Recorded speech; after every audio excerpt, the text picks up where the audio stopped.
You're watching News Central's coverage of off-cycle elections in Nigeria in 3 states. Imo, Bayelsa, and Kogi states have their elections today. And since 7 a.m., we've been bringing you live coverage of the process. We continue now. We've been speaking with players in the game, the PDP, the APC. We've had analysts here talk about events of today. It's not ended yet. We know that voting has closed at the polling units. We also know that counting will soon, a collation of results will soon commence in some of these states. But just to give us a breather from the commentary and discussion of what's going on in Imo, Bayelsa, and Kogi State, we know that there are huge events, but there are also other events happening across Nigeria. One of such events is Nigeria's leading fashion event. One of it, the GTCO Fashion Weekend. It held the 6th edition in Lagos to promote and showcase Nigeria and Africa's finest fashion brands, bringing it to potential global audience. The event did not only gather fashion enthusiasts, but also celebrated African fashion, culture, and boundless creativity. Now, I was not there, but my colleague who saw and used these beautiful words to describe the event joins us now to tell us what happened. Beauty has something to do with art. Beauty lifts the spirit. So over to you now, Adesewa. What happened today at the GTCO Fashion Weekend? Hello, Felicity, and I must tell you that while the rest of Nigeria was busy, trying to vote in a new government into power, Lagos was filled with was beautified with an array of fashion brands and enthusiasts gathered at the in Lagos, Nigeria. The GTCO Fashion Weekend is in its 6th edition, and for the 6th time, it has grown really big. For example, today we had over 120 fashion retailers showcasing their brands. And one thing, the uniqueness of this is that most of these brands are Nigerian brands, locally sourced. As you can see on the screen, you see the Ezewuike, the Ankara, and the Adire. That's a tie and dye, and a lot of other local fashion attires that is peculiar to Nigeria and also some other African countries. We also have some of the Ghanaian fabrics on display. And these designers have proven to a fault that Africa, Nigeria is taking over the fashion industry globally because we saw a lot of white people and other race at the event wearing the Ankara fabric and beautifully made, beautifully crafted. We also see some handmade bags, shoes, and other items, fashion items with African brands. Most of the vendors that I spoke with, some of the exhibitors, the vendors there present, said that all of their materials are locally sourced from local, merchants here in Nigeria, and their aim is to promote the brand, promote the local brand, also to promote the Nigerian currency, and also improve intra-African trade, so that Nigeria can also increase its exportations to other African countries and other European countries, particularly, which is their target. They are saying that as much as Nigeria has become a dumping ground for, corporate attires that you wear to offices, they want to see a white man wear Ankara into, they want to walk into the boardroom of an average Western, office and then see a white man wearing the Ankara or Ezewuike or the tie and dye. And I see that this is really something beautiful to improve and to, promote and showcase the African brand globally. Did you speak to people at the event to get their reaction? I think we do have a video. Did you? Yes, I did. I spoke with other fashion designers that are attending to try to, interact with bigger brands. I spoke with vendors. I spoke with designers. I also spoke with people who are visiting for the first time just to see the beauty of the African culture. I have a clip that might be upcoming soon. I think it's ready. Yeah, I think it's ready. Let's take a look. Take a look at it.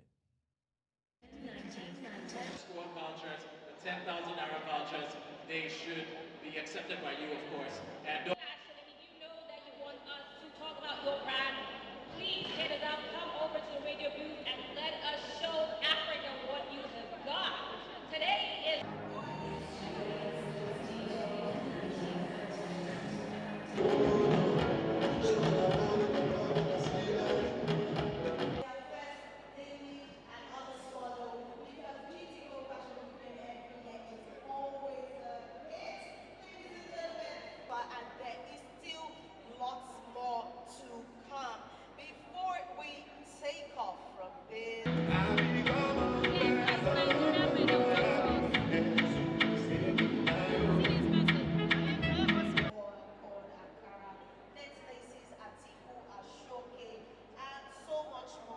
clothing, ready-to-wear dresses, and they are located close to the GTCO experience. 10% discount. Look for them as they will offer superior, suitable, reliable. And of course, you just saw their visuals from the GTCO Fashion Week. I mean, personally, I've actually attended one of the editions before, and I can tell you it's usually very colorful. There you see creativity at its peak. This particular year, I saw some outfits that I don't think I've seen in my entire life. And it tells you how creative people really get. Shewa, I'd like to go back to you. For you, what would you say stood out in this particular edition? Because I know most of the time, you know, fashion shows like this, Nigerians usually like to take, it beyond limits. What stood out for you? So one thing that I noticed is that Nigerians have become really fashionable and highly creative, because aside the models, aside the vendors, even those that are visiting, I mean, it was truly beautiful and colorful, like you mentioned. And I was wowed at how creative people were able to cut out the Ankara fabrics. You know, the natural thing you want to see is Ankara on the Nigerian aunties at wedding parties. But you see Ankara crafted in suits, crafted in unexplainable fashion. I actually have one Ankara suit that I love. Sometimes it's just I grew bigger than it. Otherwise, I would have been wearing it here at New Central as well. I saw something in the SOT that just flashed on the screen, and that was 5,000 naira. You get something for as low as 5,000 naira. Yes, definitely. Is that possible in today's Nigeria to get a piece of fashion? That's one of the things that stood out for me. So they said that, you know, because in the past, Nigerians are known to import some of this clothes that we wear. So as the dollar rises, so as the prices of these commodities. So because these things are locally sourced, an average ashoke can be gotten from, you know, the local weavers as close as Ilorin, Ibadan. So they say that because of the proximity, because of how close they can source this material, so it's just reasonable because they are buying in naira, so they are also selling in naira. So that explains how cheap some of these clothes are, and they're really beautiful, and I mean, fit all occasions. I mean, talk about fashion off the limits. I mean, if you go back to the visuals on the screen, I can see a mannequin there. I don't know whether to call that a wedding outfit. The mannequin has a jacket and then a wedding veil. Exactly. So that particular material is not the usual suit material that you see, you know, like you're wearing now. Okay. So that particular material is the local material. I think he said it was crepe or something very close to the Ankara fabric, but just like it was plain. I mean, just instead like what of you're being, seeing on the screen. yes, instead of just being, you know, has the African print. But this is a plain material, so they crafted it and made it into a suit. And also the beads and everything that you see on this particular fabric were all made in Nigeria. That's the mannequin. And handmade, according to the vendor. Also, some of these leathers that you see here, the leathers were locally sourced from northern Nigeria, and the makers, those bags were actually constructed and put together here in Lagos, according to the vendor. Shewa, quickly, let's talk about the impact of this on the Nigerian economy, particularly when it comes to generating revenue for businesses, the government, and also creating jobs. I mean, what is the projection like? So I'll start with creation of jobs, because looking at the venue today, a lot of the the vendors are youth between the ages of, I bet, 18 to 45. So and you know, those are the people within the age bracket of unemployment in Nigeria. So you have the manufacturers, you have the designers, you have the stylists, you have those that are selling to the final consumers. So all of these people, you can imagine how much one particular vendor or one particular designer, how much employment he or she is generating for the people, for the younger population within this age bracket. And also how it improves the economy. You realize that importation, to a very large extent, has its own fair share on the naira currency. Having about 1,000 naira to a dollar at the moment is quite worrisome, and we see how much we're bearing the bronze is felt across all goods and services that is consumed by Nigerians. So, like you mentioned, a fabric for 5,000 naira just explains that if that was supposed to be imported from abroad, you can imagine how much it will cost. It could cost as high as 25 to 50,000 naira. So it's cheaper I mean, the commodities are cheaper, and then it strengthens the naira. If you would be exporting these things to other, other African countries or other outside Africa, so there is going to be a high demand for naira. It strengthens the naira. Then it's going to also improve on the foreign reserves that we have, because we might see more dollars coming to purchase some of these things in Nigeria that will be exporting out of the country. So, I mean, who knows, if the Nigerian government tries to invest more in this fashion industry, it could be one of our largest exports in Nigeria. One thing that can guarantee that these materials, the turnover of the export of these creative pieces that we're seeing on the screen would be the quality. Sometimes when people say, oh, I don't want it, it's more expensive to buy something that is not of quality, that is cheap. So were you able to speak to these vendors to find out the durability, the quality, and the confidence?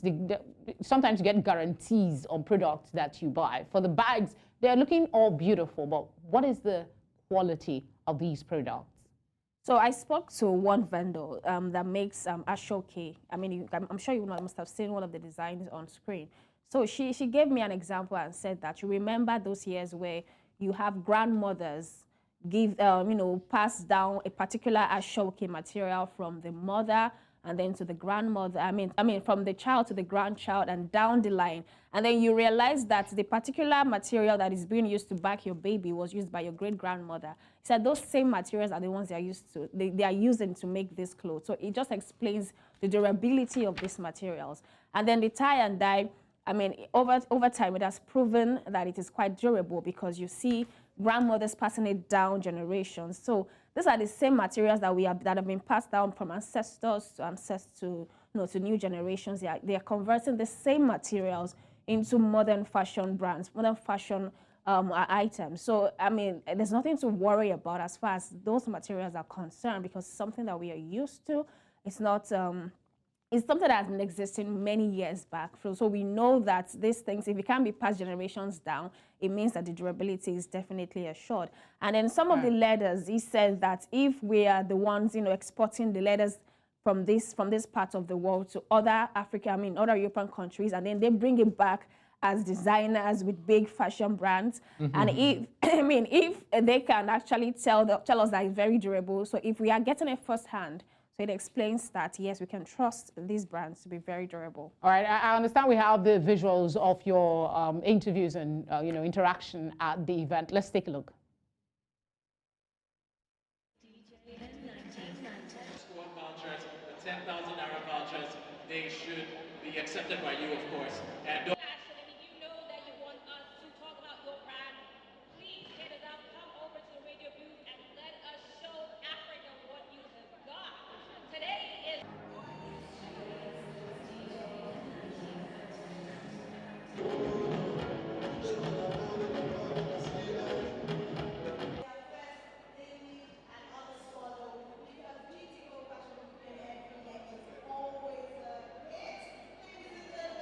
and there is still lots more to come. Before we take off from this,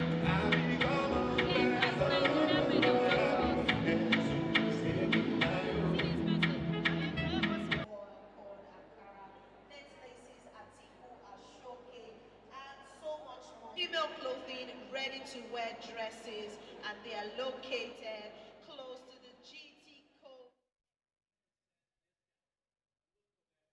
We apologize for our inability to bring you the interaction. We're just having a little bit of issue in the background, but definitely you will be seeing all that went down at the GTCO, courtesy of Adesewa Odusoga. Thank you very much for bringing us all the juicy details. Thank you for having me. All right, we'll go on a very short break, and when we come back, we go back to talking election in Kogi, Imo, and Bayelsa. Do stay with us.